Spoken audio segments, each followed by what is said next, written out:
मेरे गुरु महेश्वर शिव को मेरा प्रणाम है। इस कालखंड के प्रथम शिव के शिष्य और हम सबों के परम आदरणीय हमारे वरिष्ठ गुरु भ्राता साहब श्री हरिनानंद जी के चरणों में मेरा प्रणाम है। हम सबकी दीदी शक्ति स्वरूपा मां नीरा महाराज जी के चरणों में मेरा प्रणाम है। और रानी पत्रा यानी पूर्णिया जिला है ये, लेकिन रानी पत्रा के इस जगह पे उपस्थित आप सभी गुरु भाई गुरु बहन जो पूर्णिया, कटिहार, अररिया या विभिन्न जगहों से आए हैं, आप सभी के चरणों में मेरा प्रणाम।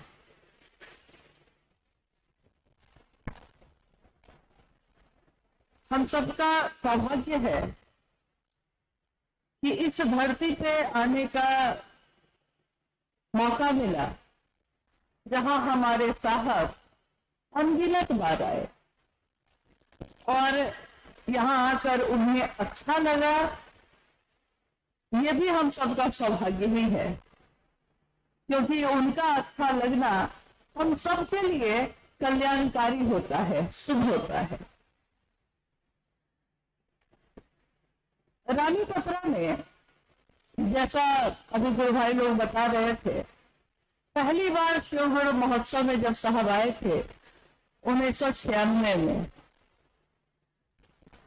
2006 में एक शिव गुरु महोत्सव जब आयोजित हुआ, उसमें साहब के साथ हम सबको भी आने का मौका मिला था। और उसके बाद कुछ समय के बाद एक संगोष्ठी भी हुई जो यही रानी पत्रा के इसी प्राकृतिक चिकित्सालय के परिसर में आयोजित की गई थी। हमारे साहब मंच पे विराजमान है और वो कह रहे हैं गुरु भाई गुरु बहनों से कि पास आइए कि हम नहीं आएंगे बार बार। सारे गुरु भाई गुरु बहन थोड़ा चकित हो गए। उनको लगा कि ऐसी बात साहब क्यों कह रहे हैं। बाद में भी हम लोगों ने उनसे कहा कि आप ऐसी बात क्यों कहते हैं।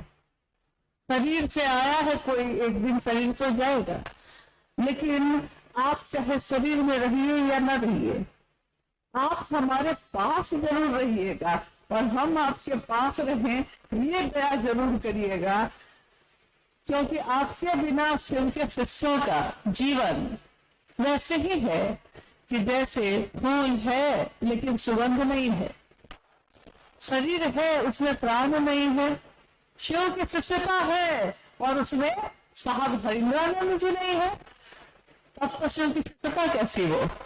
क्योंकि शिव गुरु हैं, ये पहचान साहब हरिनानंद जी ने ही करवाई हमको आपको। इससे पहले तो हम लोग को पता नहीं। आइए हम लोग इस विषय पे बात करते हैं। साहब हरिनानंद जी की, हमारे वरिष्ठ गुरु भ्राता की उस वाणी को याद करते हैं जिसमें उन्होंने हम जैसों को, हम क्या है, हम लोग साधारण सामान्य मनुष्य हैं, सामान्य से भी अति सामान्य है।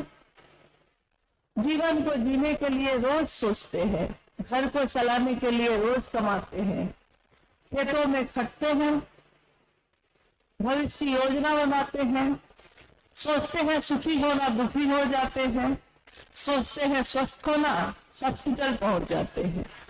यानी सामान्य से भी अति सामान्य हम और आप। शास्त्र भी नहीं पढ़ा हमने कभी, पुराण भी नहीं पढ़ा। कोई कहे कि 10 श्लोक पढ़ के सुनाओ तो नहीं पता है। किताबें नहीं पढ़ी, वेद नहीं पढ़ा, उपनिषद नहीं पढ़ा, और पढ़ा तो सीधे शिव की बात ही पढ़ ली, और वो भी अपने दिल में ही पढ़ ली। किसके कारण? साहब हरिनानंद जी ने कहा कि गुरु, सदगुरु और जगत गुरु गुरु की 3 श्रेणियां हैं। 3 श्रेणी के गुरु होते हैं। गुरु, इस शब्द की व्याख्या उन्होंने की कि गुरु का अर्थ होता है जो अंधेरे से रोशनी की तरफ ले जाए। और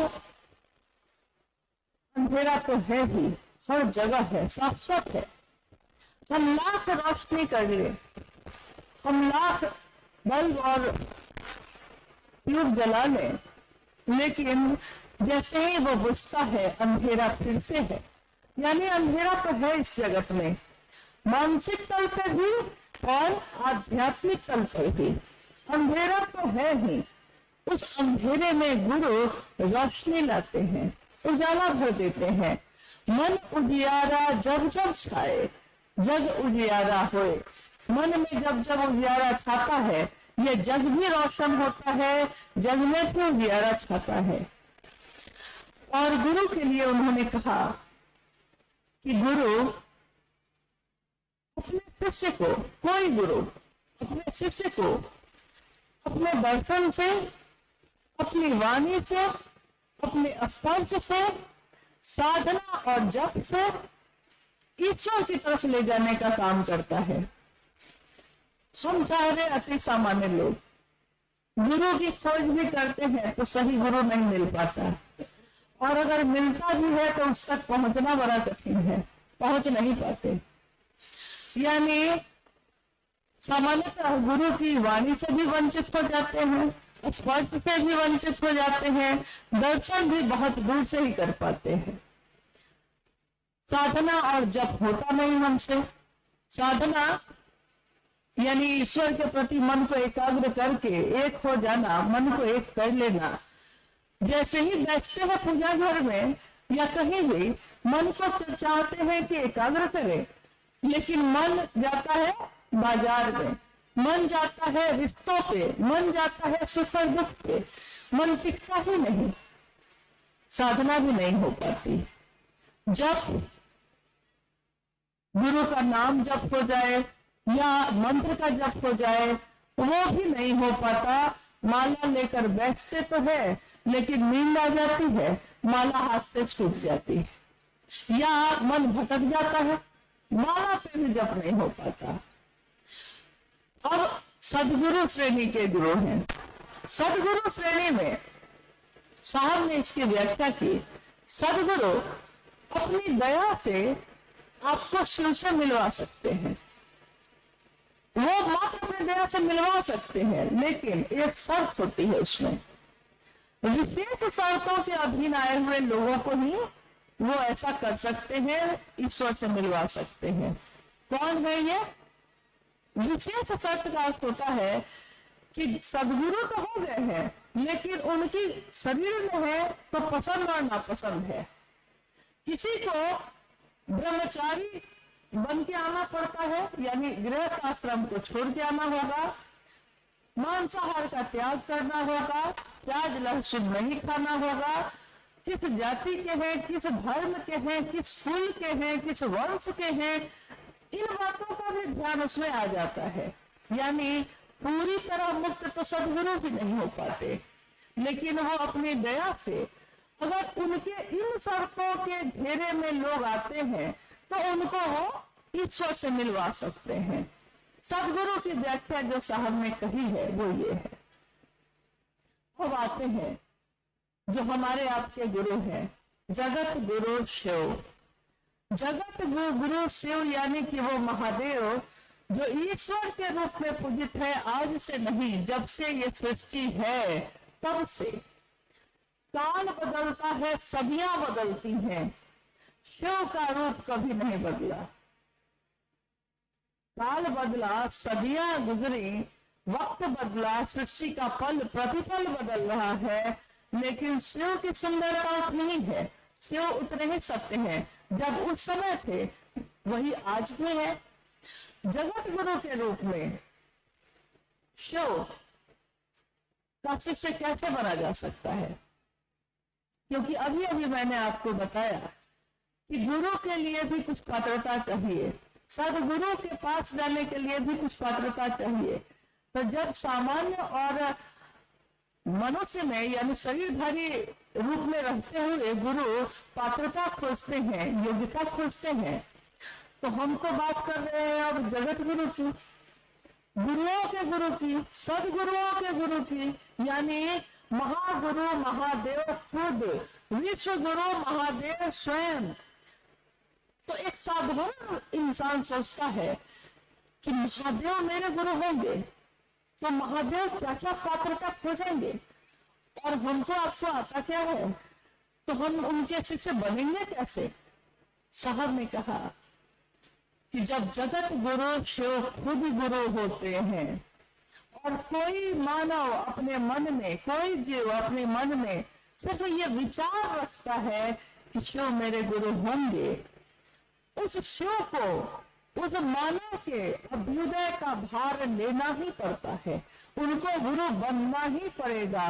वो विवश है गुरु बनने को, क्योंकि वो कुर्सी पे बैठे हैं जगत गुरु के। तो जैसे ही हम सब उद्घोष करते हैं जगत गुरु शिव, वैसे ही सारी संकीर्णताएं, सारी विशेष परिस्थिति, सारी नियम और कानून सारे के सारे ध्वस्त हो जाते हैं, क्योंकि अब सीधे जगत गुरु शिव से जुड़ने की बात आ गई। स्वाभाविक है कि जब गुरु और शिव कैसे गुरु होंगे, मात्र हमारे आपके मन में इस विचार से कि शिव मेरे हैं, शिव मेरे हो जाते हैं। कितना सहज है, कितना सरल है, लेकिन हम लोग आज तक सोचते रहे कि बहुत कठिन है, बहुत दूर का रास्ता है। अब हम आते हैं कि गुरु जब 3 तरह के होते हैं तो शिष्य भी 3 तरह के होंगे ना। प्राथमिक यानी कि पहला क्लास में पढ़ने वाले बच्चे का जो गुरु होगा, उस गुरु का जो शिष्य होगा, उसका एक जगह होगी उसकी, यानी प्राथमिक। उससे ऊपर होगा तो माध्यमिक, उससे ऊपर होगा तो सबसे ऊपर, जो हम लोग कहते हैं हाई स्कूल, कॉलेज। यानी जैसे जैसे गुरु बढ़ते हैं शिष्य की पात्रता भी बढ़ती है। तो एक सामान्य शरीरधारी गुरु जब होंगे तो शास्त्रों ने कहा है कि उनके शिष्य कैसे शिष्य होंगे, तो साधन शिष्य।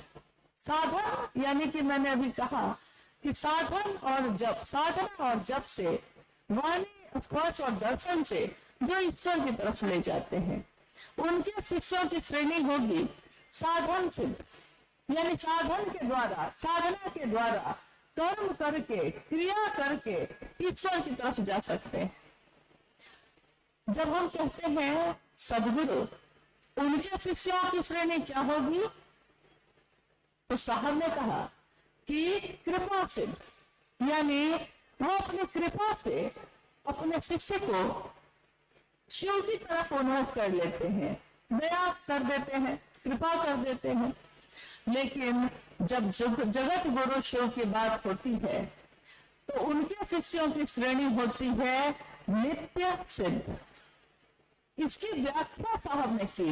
नित्य सिद्ध का अर्थ होता है कि यानी जिसने कोई सिद्धि का प्रयास नहीं किया, उसको सिद्धियां प्राप्त ही है, उसको कुछ भी करने की जरूरत नहीं। तो शिव के शिष्यों के लिए साहब हरिंद्रानंद जी ने कहा कि मात्र उसके शिव की, उसके गुरु की दया ही उसको शिष्य बनाती है। उसको कोई प्रयास करने की जरूरत नहीं, कोई साधना नहीं आती तब भी, कोई माला का जप नहीं होता है तब भी, कोई जप नहीं होता है तब भी हमारे गुरु शिव हो सकते हैं। आज तक के इतिहास में गुरु और शिष्य परंपरा में इस तरह की पद्धति, इस तरह का रास्ता हर जीव के लिए, जन जन के लिए कभी नहीं आया ही नहीं। जबकि शिव के शिष्य भी हुए, शिव के भक्त भी हुए, शिव की पूजा करने वाले लोग भी हुए और शिव को गुरु मानने वाले लोग भी हुए, लेकिन किसी ने उस गुरु की स्थापना जन जन में नहीं की।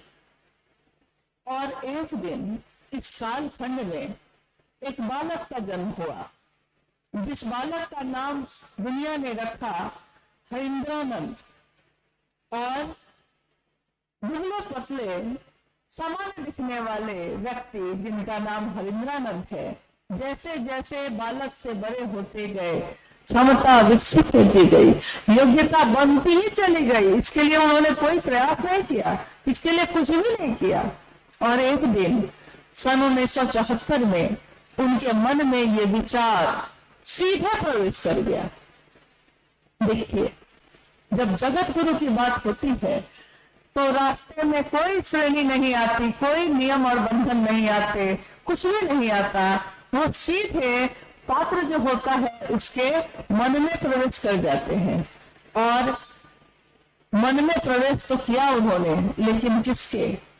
न तो मेरे न तो आपके। जो उस योग्य होगा, ट्रांसफार्मर की बिजली भी तो उसी में न दौड़ेगी जो उसको धारित कर सकता हो, जो उसको संभाल सकता हो, जो उसको बर्दाश्त कर सकता हो। तो 1974 में साहब के विचारों में ये आया कि गुरु भगवान होते हैं तो भगवान गुरु क्यों नहीं है। भगवान और शिव को कहते थे, उन्होंने शिव को ही अपना गुरु बना लिया।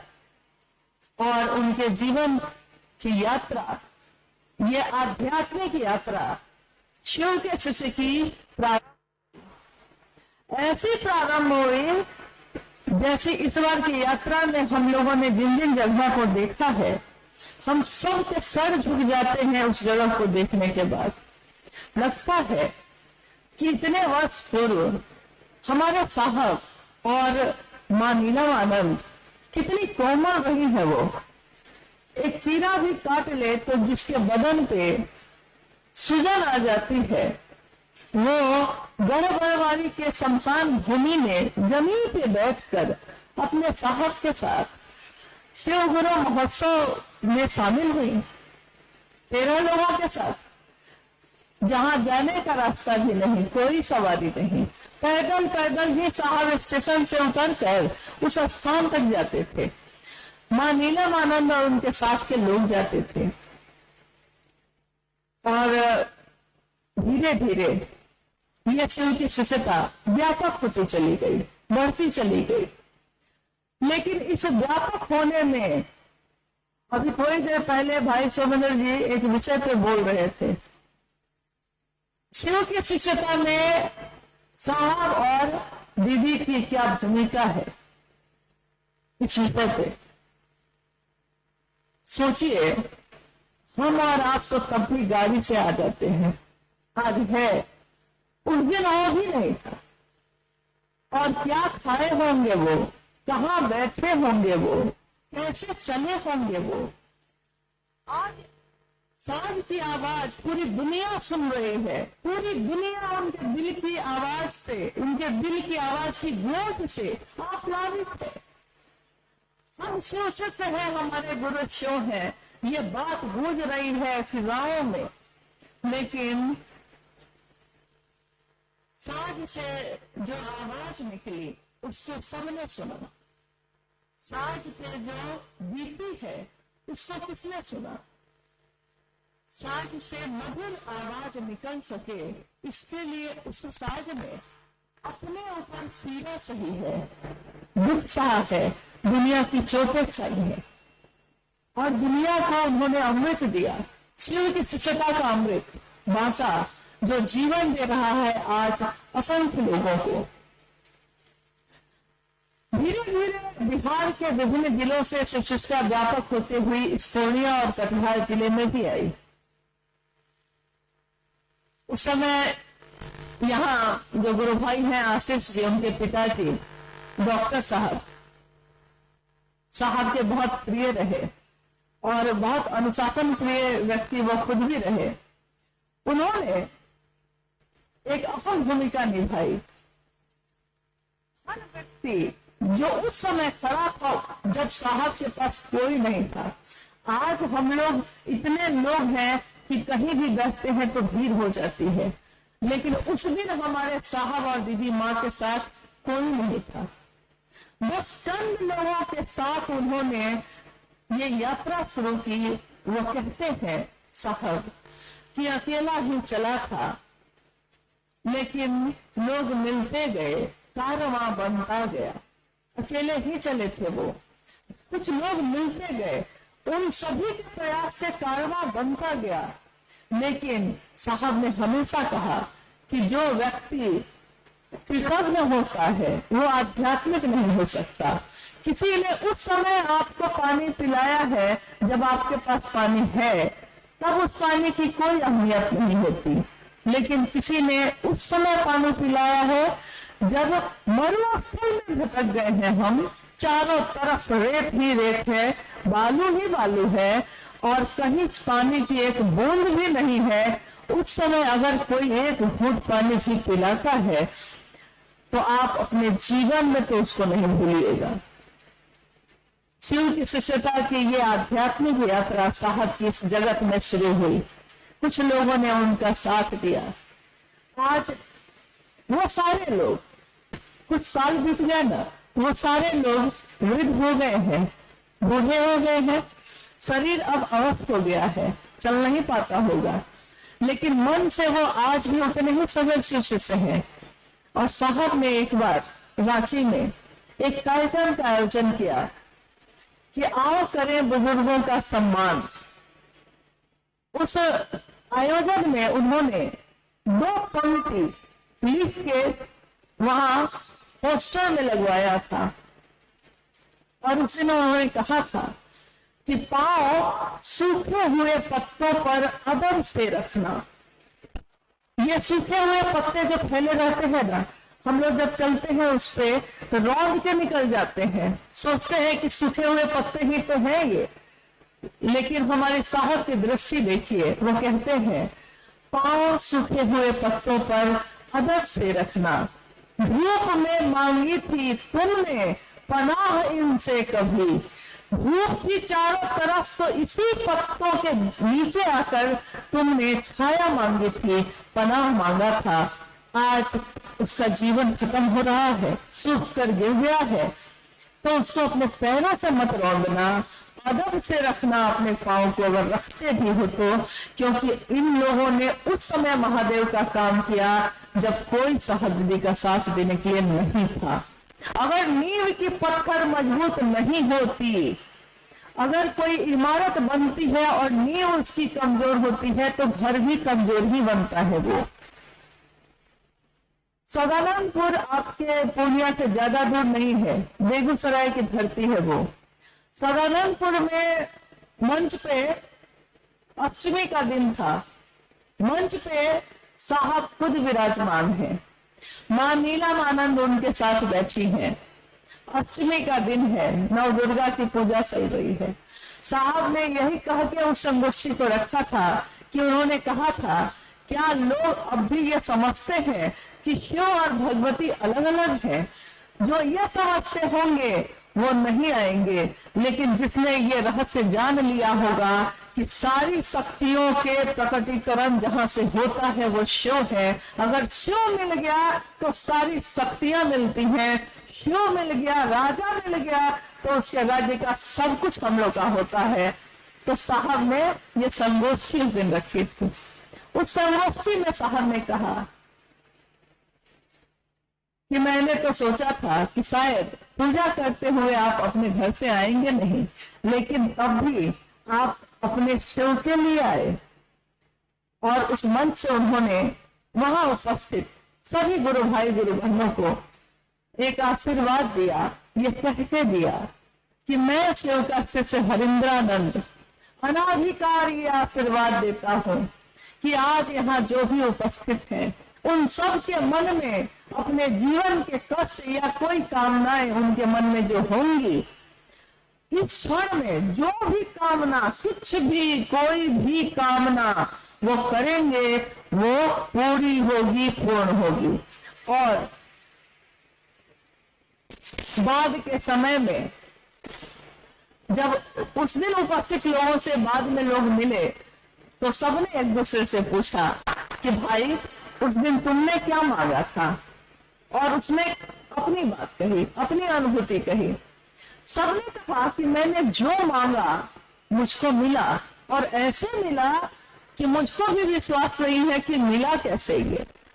तो मुझको एक घटना याद आती है। देखिए, शिव के शिष्य हरिनानंद जी से अपने मन का जुड़ाव करना कितना जरूरी है, और उनकी चाहत में मिलकर शिव की तरफ चलने से क्या होता है उसके बारे में एक छोटी सी घटना, एक कहानी ही है ये, लेकिन कहानी भी बहुत कुछ तो समझा जाती है, बात भी बहुत कुछ समझाती है, भजन भी बहुत कुछ समझा जाता है। तो एक कहानी है, ये घटना है कि एक गांव में, जैसे ये भी ग्रामीण इलाका है, एक गांव में एक साधु बाबा आए। पहले तो और ज्यादा आना जाना लगा रहता था, अब थोड़ा गांव के लोग भी लौकिक ज्यादा हो गए हैं, साधु संतों की सेवा थोड़ी कम हो गई है। बुरा नहीं है, करना चाहिए, कोई भी अगर ईश्वर की बात करता है तो उसके लिए करना चाहिए। खैर, ये घटना है कि एक साधु बाबा आए गांव के बाहर और एक स्थान पर रुक गए। उन्होंने कहा कि कुछ महीने यहाँ रहूंगा, कुछ भगवान की बात करता रहूंगा, गांव के लोग भी सुनेंगे, फिर तो मैं आगे चला जाऊंगा। गांव के लोग आते थे, साधु बाबा अपना प्रवचन सत्संग जो उनको करना था करते थे।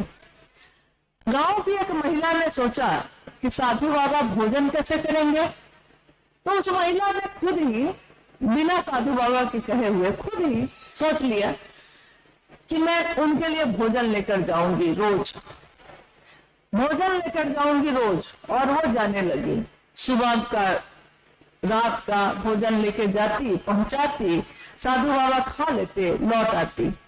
साधु उससे कहते कि क्या तुम्हारे मन में कोई कामना है, तो वो कहती नहीं बाबा, कोई कामना नहीं है, बस आपको खिलाना चाहती हूँ इसलिए आ गई हूँ। तो घटना आगे बढ़ती है, कुछ महीने बीत गए हैं, अब साधु उस गांव को छोड़ के आगे बढ़ने वाले हैं।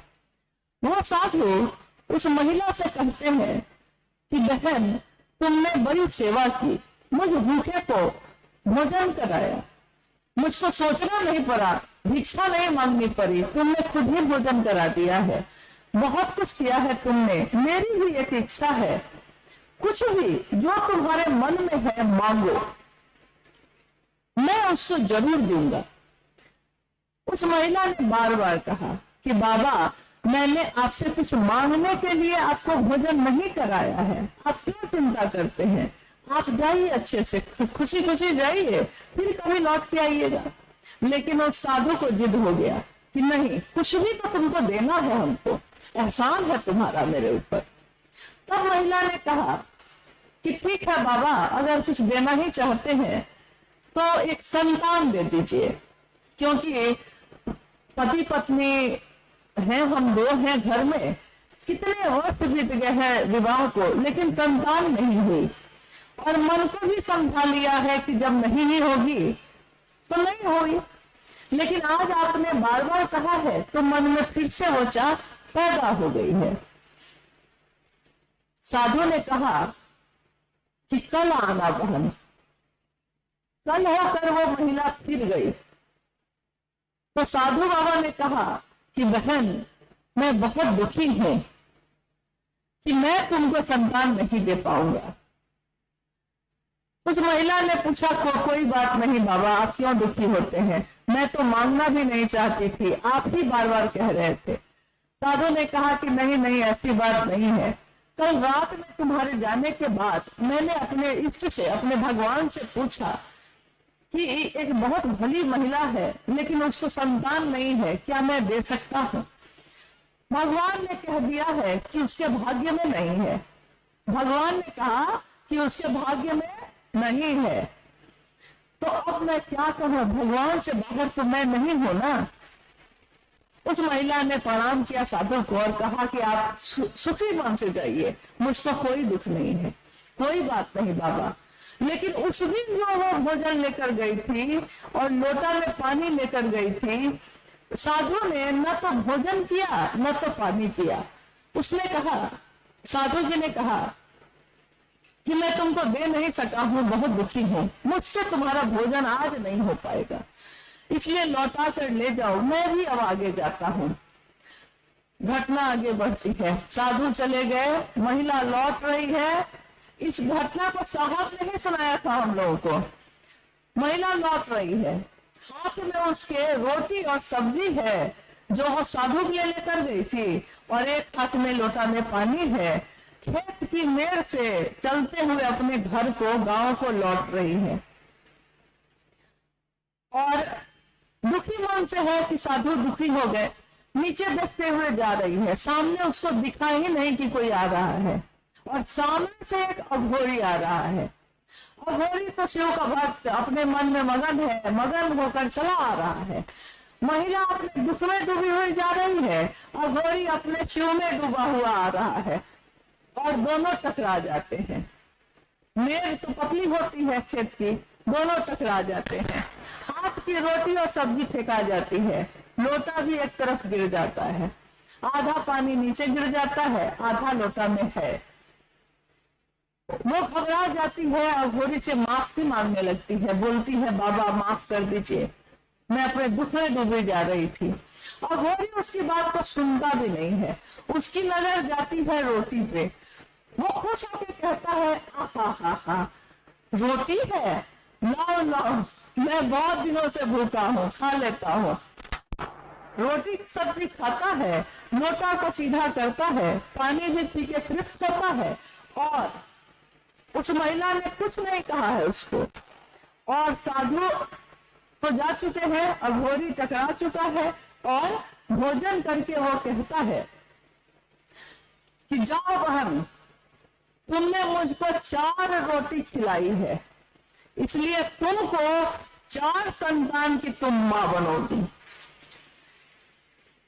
कहानी इतनी ही नहीं है, कहानी इसी पे खत्म नहीं होती है, साहब की बताई हुई कहानी है, कहानी इतने पे खत्म नहीं होती है। अघोरी चला जाता है, महिला स्तब्ध होकर खड़ी हो जाती है। उसको लगता है कि अभी अभी तो साधु ने कहा है कि मेरे भाग्य में नहीं है, तो जो मेरे भाग्य में नहीं है ये अघोरी ये क्या बोल के चला गया कि मैं 4 संतान की मां बनूंगी, कैसे चला गया। वो घर को लौट जाती है। समय आगे बढ़ता है, कुछ वर्ष बीत जाते हैं। वही साधु जो एक बार गांव के बाहर आके रुके थे, फिर से आते हैं, गांव के बाहर रुके हैं। उस गांव के लोग उनसे फिर से मिलने जाते हैं। उन गांव के लोगों के साथ वो महिला भी जाती है। साधु देखते हैं महिला को तो पहचान जाते हैं, अरे बहन तुमने ही तो मुझको भोजन कराया था, तुम कैसी है। और कहते कहते उनकी नजर जाती है, उस महिला ने अपने 4 बच्चों को ऐसे समेट के वो खड़ी है। तो साधु कहता है ये बच्चे कौन है। वो महिला कहती है कि जी मेरे बच्चे हैं। साधु कहता है ये कैसे हो सकता है। महिला कहती है, घटना बताती है कि ऐसे ऐसे हुआ था बाबा। साधु दुख में डूब जाते हैं। जब सारे लोग चले जाते हैं, वो अपने इष्ट को, अपने भगवान को याद करते हैं और कहते हैं महादेव को, उनके भी इष्ट महादेव थे, तो महादेव को याद करते हैं और कहते हैं भगवान आपने ये क्या किया, आपने तो मेरी इज्जत नहीं रखी, मैंने आपसे कितना अनुरोध किया था उसके लिए, लेकिन आपने कहा कि उसके भाग्य में नहीं है, और उस अघोरी ने कह दिया तो इसको हो गया। भगवान कहते हैं कि तुमने पूछा था, तो जो उसके भाग्य में था मैंने बता दिया। अघोरी ने मुझसे पूछा ही नहीं यार, उसने कह दिया कि जाओ हो जाएगा, और उसने कह दिया मेरा आदमी है, मेरा गण है वो, अब उसने कह दिया है तो उसके बाद की इज्जत तो मुझको रखनी ही पड़ेगी ना। देखिए यही होता है संबंध। उसी से उसे साधु का भी एक संबंध था, उसी से उसे अघोरी का भी एक संबंध था, लेकिन ये संबंध कितना गहरा था। प्रेम अधिकार ले आता है, प्रेम अधिकार लाता है। शिष्यानुभूति में साहब हरिंद्रानंद जी लिखते हैं कि जगत के लोग इस संसार के लोग अगर शिव को अपना सिद्ध भाव देंगे, अर्पित करेंगे, तो जगत के गुरु शिव को समस्त मानव जाति के अभ्युदय का भार लेना ही पड़ेगा। एक बार जब हम लोग इस पंक्ति को पढ़ रहे थे, रांची की घटना है, साहब से हम लोगों ने पूछा कि आपने ये पंक्ति जो लिखी है, इसमें शिष्यानुभूति 1990 के दशक में लिखी गई, तो हम लोगों ने पूछा कि आपने ये पंक्ति जो लिखी है, इसमें आपने ऐसा लिखा है जैसे कि महादेव आपके अनुरूप चलेंगे। नहीं, क्या आप कह रहे हैं कि अगर लोग ऐसा आपके लिए करेंगे महादेव, तो महादेव सुन लीजिए, आपको भी ये करना ही पड़ेगा। साहब ने कहा कि प्रेम अधिकार ले आता है। मेरा पोता है, ये मेरी पोती है, लेकिन बाबा पे इसका अधिकार है, तो ये मुझको कह सकता है कि बाबा आपको ये काम करना ही पड़ेगा और मुझको ये काम करना ही पड़ेगा, क्योंकि मैं इस प्रेम से मैं उसके अधीन हो जाता हूँ। तो साहब का रिश्ता उस महादेव से ऐसा है जिसके लिए उन्होंने शिव शिष्यता धरती पे उतारी, जो हम गाते हैं आज कि स्वागत है हे युग पुरुष तुम्हारा, तुमने जमीन पे, इस धरती पे शिव गुरु को उतारा। जिस गुरु की बात हम कह रहे हैं वो अनेक रूपों में पूजित है इस धरती पे। महाकाल है वो, महामृत्युंजय है वो, महायोगेश्वर, महाकपालेश्वर है वो। यानी एक ऐसी सत्ता, एक ऐसा अक्षय स्रोत है ऊर्जा का, जिसके सामने बड़े बड़े लोग जाने से कांपते हैं, हिम्मत नहीं होती खड़े होने की, चाहे वो देवी हो चाहे देवता हो, कोई हो। तीनों भूलोक में, तीनों लोकों में कोई ऐसा नहीं है जो शिव के सामने खड़ा भी हो सके। और वो उस ऊर्जा को ये शिव के शिष्य ने किस प्रेम के अधिकार से धरती के लोगों के लिए इतना सीमित किया, इतना नीचे उतारा, इतना नीचे उतारा कि साहब ने कहा कि मैंने जगत के लोगों के कल्याण के लिए, उनके शिव हो जाने के सपने के लिए उस शिव को शिवालय से शौचालय तक उतार दिया है। आज तक ऐसा नहीं हुआ। शिवालय में ही शिव रहे, धरती पे नहीं उतरे दूसरी जगहों पे। शौचालय में तो कोई सोच भी नहीं सकता है, क्योंकि उसका नाम लेके तो लोग सोचते हैं ये तो पाप हो गया। लेकिन शिव से सैंदरानंद जी ने वो भी किया, लोगों की चेतना तक वो शिव उतर सके। वही शिव, जगत का गुरु शिव, गुरु के रूप में हमको आपको अपने तरफ आकर्षित करते हैं, आवेशित करते हैं, और धीरे धीरे हमारे मन में अपने ज्ञान को भर के ऐसा स्तर बनाते हैं, ऐसी श्रेणी बनाते हैं कि हम सीधे जगत गुरु शिव से जुड़ सकते हैं। ये आज तक के इतिहास में कभी नहीं हुआ, किसी की हिम्मत नहीं हुई। आपने कभी सुना है, अपने पूर्वजों से भी कभी सुना होगा, या अपने घर के बड़े बुजुर्गों से, किसी ज्ञानी से, किसी विद्वान से सुना है ऐसा कभी कि महामंत्र है ये नमः शिवाय, प्राण मंत्र है शिव का, इस प्राण मंत्र को भी खंडित करने का साहस उनके पास रहा है। ये खंडित कौन कर सकता है? आज तक तो किसी ने नहीं किया। उन्होंने कहा 5 बार भी नमः शिवाय कर सकते हो तो करना, 11 बार भी कर सकते हो तो करो, सांस पे भी कर सकते हो तो करो। यानी जगत के लोग शिव से जुड़ सके, शिव के पास जा सके, उसके लिए उन्होंने शिव को इतना नीचे उतारा। हम शिव को छूते हैं, हम शिव को महसूस करते हैं, हम शिव की शिष्यता में चलते हैं। हम अपने साहब दीदी को कितना महसूस करते हैं? बोलिए, कहीं भी बैठे हुए क्या वो हमारी याद से जाते हैं? कोई याद से चला जाए तब ना उसको बैठ के याद करे कोई? जो पल प्रतिपल शिव के साथ हमारे दिलों में रहते ही हैं, उनको अलग से कब याद करें? वो भूले ही नहीं तो याद कब करें? तो शिव की शिष्यता में मां नीलम आनंद और साहब भैरवानंद जी का स्थान हमेशा सदैव उस आसमां की तरफ है जहां हम सब शिव के शिष्य एक तरह से रहते हैं। आपने देखा है कि आसमान में तारे अलग अलग होते हैं, हर तारे में रोशनी अलग अलग निकलती है, लेकिन वो रहता एक ही आकाश में है।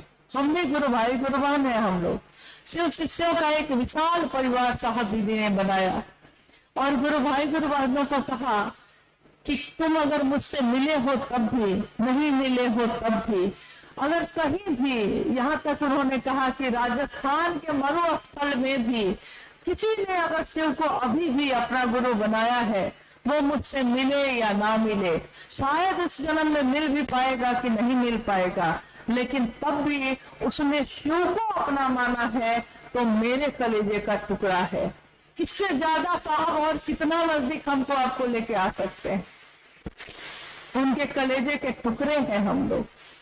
और कलेजे के टुकड़े की बात जब होती है तो आदमी उसको कितना संभाल के रखता है, हर कष्ट से बचाता है ना। हम सबको भी तो अपने लौकिक जीवन के कष्टों से वो बचाते हैं ताकि हम महादेव का काम कर सके। एक बार साहब ने कहा कि आप क्या सोचते हैं कि मैं आप लोगों को बहुत मानता हूँ। जैसे अगर कोई बीमार हो जाए, किसी को सर्दी खांसी हो जाए तो उसके लिए दवा मंगाने लगते थे साहब तुरंत। तो सब समझते थे साहब मुझको ज्यादा मानते हैं। हर व्यक्ति यही कहता था साहब मैं अगर बीमार हो जाऊं तो बेचैन हो जाते हैं। साहब ने एक दिन कहा कि आप क्या सोचते हैं कि मैं आपको प्रेम करता हूँ? अरे मुझसे ज्यादा स्वार्थी तो इस दुनिया में कहीं कोई नहीं होगा। आप ठीक रहिएगा तब ना महादेव का काम करिएगा, इसके लिए आपकी परवाह करता हूं ताकि आप ठीक रहिए तब ना मेरे महादेव का काम होगा। और कितनी परवाह करता हो तो गुरु भाई गुरु बहन चप्पल खोलकर आते हैं, बैठे हुए हैं, साहब से मिल रहे हैं, बारिश होने लगती है बाहर। साहब कहते हैं क्या आपने चमड़े की चप्पल पहनी है, पहन के आए हैं आप? गुरु भाई में से कोई कहता है जी ना हवाई चप्पल है, कोई कहता है प्लास्टिक का है, कोई कहता है चमड़ा का है। साहब कहते हैं जाओ जाओ उठा के हटा लो, खराब हो जाएगा। मुझको आश्चर्य लगता हमेशा कि ये कैसी बात साहब कह रहे हैं। कितनी परवाह, इतनी परवाह तो कोई अपना जन्म दिया हुआ भी नहीं करता, जो मेरी चप्पल की भी परवाह करता हो, मेरे भोजन की भी करता हो, मेरे जीवन की भी करता हो। इतनी परवाह तो किसी ने आज तक की ही नहीं है जितनी उन्होंने हम सब की। शिव की ऊर्जा से, शिव के भाव से संजात, ये तीनों सूत्रों पे हम लोग अभी बात कर रहे थे। क्योंकि ये शिव गुरु महोत्सव भी, इसका आयोजन भी मात्र इसी उद्देश्य के लिए किया जाता है कि हम मनसा वाचा करुणा, हम स्वयं भी शिव के शिष्य बने और दुनिया के लोगों को भी प्रेरित कर सके कि वो भी शिव की तरफ चल सके। एकमात्र यही कामना होती है किसी भी शिव के शिष्य की, या वो अकेले में किसी से बात करता हो तब भी, लाखों की भीड़ में बात करता हो तब भी, उसकी कामना नहीं बदलती। उसकी कामना यही होती है कि मेरे गुरु शिव की दया बनी रहे, सब शिव शिष्टता में चलते रहे।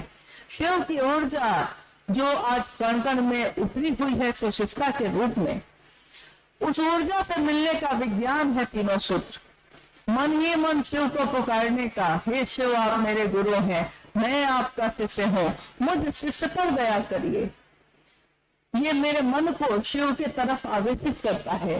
बार बार इसकी आवृत्ति मेरे मन में शिव का भाव बढ़ाती चली जाती है। साहब कहते हैं कि विचार में प्रवेश होता है, ये विचार दिमाग में पैदा होता है, मन में, लेकिन ये विचार बार बार अगर घूमता रहा तो ये विचार एक दिन हृदय में प्रवेश करता है, दिल में प्रवेश करता है, और दिल में प्रवेश करता है तो हम उसको कहते हैं भाव है। ये भाव, भाव भी जब गहरे होते हैं, गहरे होते चले जाते हैं, और ये तब होता है जब हम शिव की बात करते हैं, खूब बात करते हैं, करते ही रहते हैं। जैसे अंदर से कोई बोलता हो, कहते हैं ना कि कोई कहता है कि अरे मैं कहाँ बोलता हूँ, पता नहीं मेरे अंदर से कौन बोलता है, क्योंकि मुझको भी नहीं पता है। किसी किसी जिज्ञासा का उत्तर हम लोगों को पता नहीं होता, लेकिन लगता है जैसे कोई बोल रहा है और सामने वाले संतुष्ट भी हो जाते हैं। बाद में लगता है कि ये इसकी व्याख्या, इसका उत्तर तो कहीं पढ़ा ही नहीं था हम लोगों ने। हमारे जैसे आदमी को ये उत्तर आया कैसे, हम बोल कैसे पाए, कहाँ से आती है ये बातें, कहाँ से आता है ये उत्तर? दिल से ही तो उतरता है। और दिल में अगर शिव का निवास हो जाए, दिल में अगर शिव का घर हो जाए, तब क्या होता है वो तो आप हम देख ही रहे हैं कि दिल मंदिर बन जाता है अगर शिव उसमें रहते हैं। तीसरे सूत्र में हम नमः शिवाय से प्रणाम करते हैं, महादेव को प्रणाम। शिव का प्राण मंत्र, शिव का शरणाक्षर मंत्र है ये नमः शिवाय, 5 अक्षरों का मंत्र। लेकिन साहब ने कहा कि मंत्र को पकड़ के मत रह जाना भाई, प्रणाम करना जरूरी है, उसके लिए इसका सहारा ले सकते हो।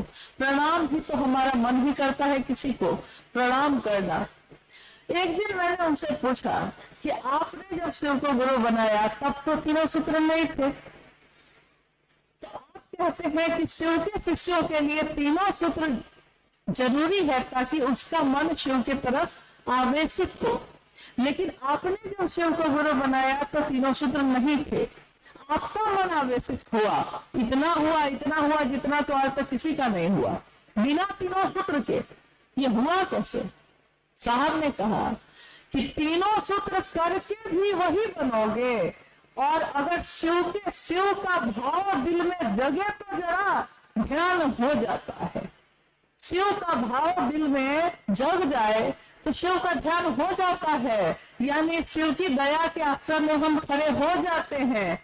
किसी को तीनों सूत्र नहीं पता हो तब भी वो करेगा वही, शिव की दया में खड़ा हो जाएगा आके। और शिव का भाव भर गया है मन में तो बोलेगा वही, चाहे उसको दूसरा सूत्र मालूम हो या नहीं हो, यानी शिव की चर्चा करेगा, शिव की बात करेगा। और कोई भी अपने गुरु को तो प्रणाम करेगा ही ना, तो तीनों सूत्र वो तब भी करेगा अगर कोई कहता है तब, या अगर किसी ने नहीं बताया है तब भी। अगर शिव को उसने अपना बनाया है तो उसके लक्षण बताएंगे कि यही तीनों सूत्र ही वो कर भी रहा है, चाहे उसने जाना हो या नहीं जाना हो। समय चूंकि अभी काफी जा रहा है तो आइए हम लोग कुछ जिज्ञासाओं पे बात कर लेते हैं। अभी मैंने कहा है कि हम लोग को बहुत बार उत्तर आता भी नहीं है, और साहब ने कहा कि गुरु का मंच है ये, इसमें शिव गुरु की बात होती है। लेकिन ये मत सोचिएगा कि कोई विद्वान आया है, कोई बहुत वरिष्ठ आया है, या कोई साहब के परिवार के कारण आ गया है, ऐसा नहीं है। जिसने भी शिव की बात की है, जो भी शिव के रास्ते पे चला है, साहब हरिंद्रानंद जी ने शिव के शिष्य के रूप में उसकी पूरी मदद की है।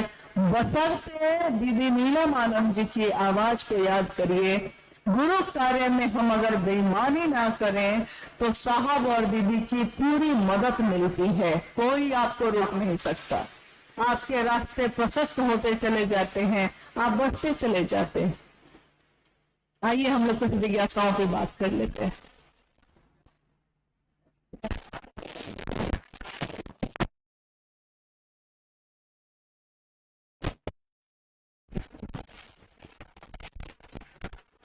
माइक काम नहीं कर रहा है?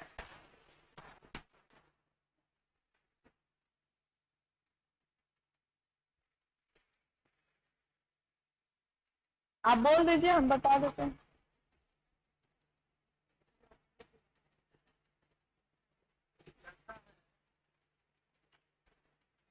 गुरु के प्रति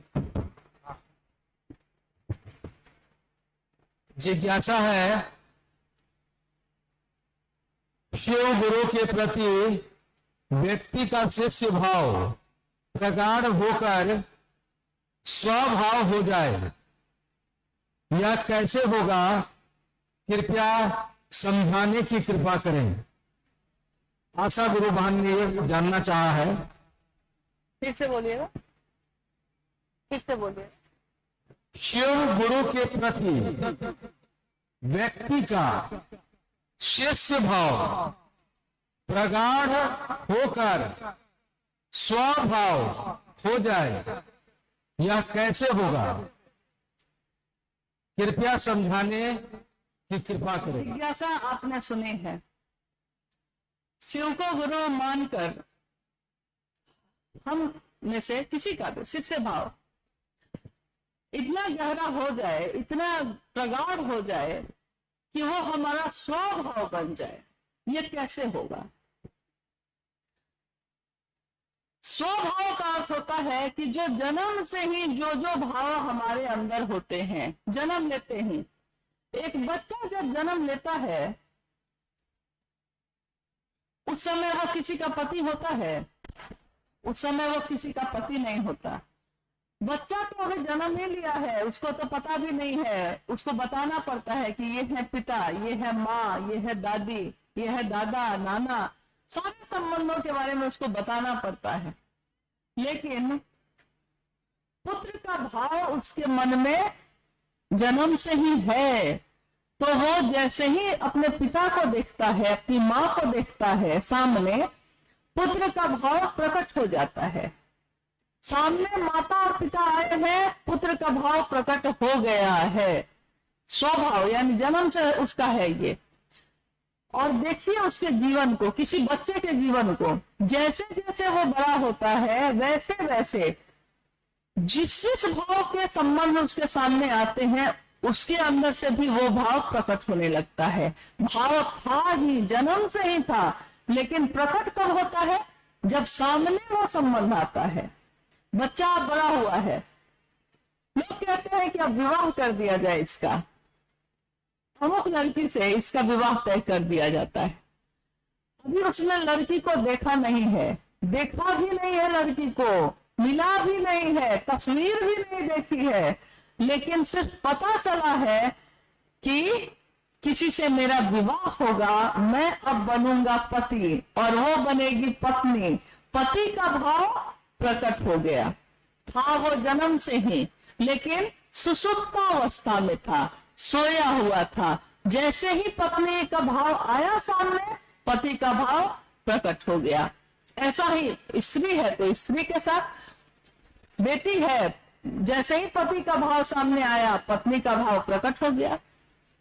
और बड़ी होती है, जीवन में और बहुत सारे संबंध आते हैं। जैसे जैसे संबंध आते हैं वैसे वैसे, सास ससुर है तो पुत्र वधू का भाव प्रकट हो गया। मतलब जैसा जैसा भाव आ रहा है आपके जीवन में, आता ही चला जा रहा है और आपके अंदर से वो भाव प्रकट होता जा रहा है, लेकिन आपने कभी इस पर ध्यान नहीं दिया है, क्योंकि ये इतने सामान्य ढंग से होता है, इतने सहज ढंग से होता है कि हम लोग को पता ही नहीं चलता, कि हम कभी इस पे सोचते ही नहीं कि ये मेरे अंदर कहाँ छुपा हुआ था ये भाव। और फिर बड़ा होता है, सूचना आती है कि तुम पिता बनने वाले हो, तुम माँ बनने वाली हो, अभी तो बच्चे का चेहरा देखा भी नहीं है, सिर्फ सूचना आई है। लेकिन सूचना आई है, दिमाग सुना है इस बात को, दिल में प्रवेश किया है तुरंत, और माता और पिता का भाव प्रकट हो गया तुरंत।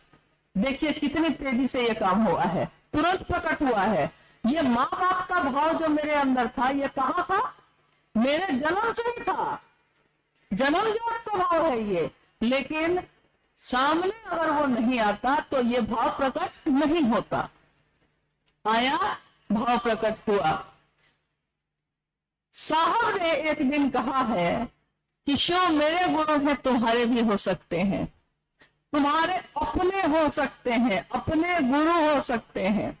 ये विचार मेरे मन के अंदर घुसता है, मेरे मन में ये विचार प्रवेश करता है, और जैसे ही ये विचार प्रवेश करता है, अगर ये विचार प्रवेश कर गया है अपना समझने का, तो वो दिमाग में रुकता नहीं है, वो तुरंत दिल में प्रवेश करता है, तुरंत, इतना दिन नहीं लगाता है, वो तुरंत प्रवेश करता है और दिल में प्रवेश करता है। यानी कि मेरा है वो, मेरा गुरु, मेरे महादेव, मैं और मेरा महादेव। दुनिया एक तरफ हो भी जाएगी तो क्या होगा, मेरे महादेव तो मेरे साथ रहेंगे ना। ये बल, वैसे ही शिष्य भाव जो जिसके बारे में अभी सुना आपने कि प्रगाढ़ होकर स्वभाव बन जाए, इतनी लंबी प्रक्रिया भी नहीं चल पाती। विचार दिल में प्रवेश करता है तुरंत और भाव भी प्रकट होते हैं तुरंत। यानी गुरु का भाव जैसे ही सामने आया है, शिष्य भाव प्रकट हो गया। था तो हो जन्म जात ही, हम ही लोग तो नहीं पहचान सके, हम ही लोग नहीं जान सके। दिया तो प्रेम का था वो, दिया को भाव से सींचा ही नहीं कभी, तो उसमें पौधा नहीं निकला, उसमें फल और फूल नहीं लगे, सुगंध नहीं फैली। लेकिन शिव के प्रेम का दिया भी जिसने बनाया है, उसका दिया तो जरूर ही रहेगा हमारे दिल में। बनाया उसी ने है तो दिया भी उसी का रहेगा। और हम जैसे ही अपने मन का भाव प्रकट करते हैं, गुरु भाव आया, शिष्य भाव प्रकट हो गया, तो प्रगाढ़ हो गया, स्वभाव बन गया। अभी अभी मैंने कहा कि जिसका ये स्वभाव बन जाएगा वो यही तो करेगा, अपने महादेव से दया मांगेगा, हे सरकार, हे मेरे महादेव, मुझ पे दया कर दीजिए, हमको कुछ आता होता नहीं है, आप मेरे अपने हैं, बस इतना पता है, बस मुझ पे दया कर दीजिए। और शिव की बात करने लगता है वो। अपने बेटे की बात कैसे करता है, अपने परिवार की बात, अपने खेत की बात, अपने पैसे की बात, अपने दुकान की बात कैसे करता है? कोई उससे पूछता नहीं है, वो खुद ही बोलने लगता है। अपना हो जाए तो हृदय खुद ही बोलने लगता है और मुक्त कंठ से बोलता है, हृदय खोल के बोलता है। मन में ये विचार तो ठहर जाए, लेकिन ठहरा रहे, टिका रहे, निरंतर बना रहे, तो ये स्वभाव प्रकट हो जाता है। और कुछ है? हाँ, एक जिज्ञासा है, आओ चले शिव की ओर से। जो कृतज्ञ है वह आध्यात्मिक नहीं हो सकता, जो कृतज्ञ है वह आध्यात्मिक नहीं हो सकता, योग का शिष्य तो कदापि नहीं। मुझको पता है कि आप सबको घर जाना है, लेकिन घर हम लोगों को भी जाना है, एक दिन तो सबको जाना है। इसलिए कम से कम थोड़ी देर के लिए थोड़ा स्थिर बैठिए और कुछ क्षण के बाद, कुछ मिनट के बाद तो ऐसे भी विदा लेने की घड़ी आ ही जाएगी और जाना है ही। अभी आपने सुना कि जो कृतज्ञ होता है वो शिष्य हो ही नहीं सकता, यही ना? कृतज्ञ हो सकता है, वो शिव शिष्य नहीं हो सकता। मुझको याद आया, और आज रानी पत्रा की इस धरती पे हम लोग गुरु भाई गुरु बहन है ना, हम लोग एक दूसरे से जिज्ञासा तो कर सकते हैं कि नहीं? आप कर सकते हैं, हमको भी करना चाहिए। एक बात का आश्चर्य मुझको लगातार हो रहा है, मतलब जब से, कितने सालों से, साहब से भी मैंने ये बात कही थी। एक बात का आश्चर्य मुझको लगातार हुआ। किस बात का? कि जब भी जगत में हम महादेव का काम करने चलते हैं, कृतज्ञता पे बात की थी अभी, जो कृतज्ञ होगा वो शिष्य हो ही नहीं सकता। और कृतज्ञ का अर्थ होता है एहसान फरामोश, नमक खा के नमक हरामी करना। कृतज्ञ का सामान्य भाषा में, बोलचाल में हम लोग कहते हैं, देखो नमक खाया था मेरा और मेरा नमक भी भूल गया, नहीं कहते हैं। शिव की शिष्यता हम लोगों ने पाई है साहब हरिंद्रानंद जी से। माँ नीलामानंद जी ने उसका पोषण किया, पल्लवित पुष्पित किया। उन दोनों के अगाध प्रेम से शिव शिष्यता की ये बगिया आज महक रही है, सुगंधित है। हम अगर कृतज्ञ होंगे, यानी कृतज्ञ का अर्थ होता है एहसान मानना। आपका बड़ा एहसान है मुझ पे, आपने मेरी उस समय मदद की, आपने मेरा उस समय साथ दिया जब किसी ने नहीं दिया। तो हम कहते हैं कि मेरा मन एहसान मानता है आपका, एहसान मानते हैं आपके, झेलेंगे सब सजाएं। हम एहसान मानते हैं क्योंकि शिव की शिष्यता का दान दिया उन्होंने हमारे आपके जैसे लोगों को, जिसको कुछ भी नहीं आता था, पात्र भी नहीं था, उनके पास बैठने को तैयार नहीं था, लेकिन वो खुद हम लोगों के पास गांव गांव आकर बैठकर इस बात को समझाते रहे, बताते रहे, दिल में उतारते रहे, और बदले में उन्होंने हमसे आपसे कुछ नहीं चाहा, कुछ भी नहीं चाहा। उन्होंने हम सभी शिव शिष्यों को एक ही पहचान देने की कोशिश की। वो पहचान क्या है?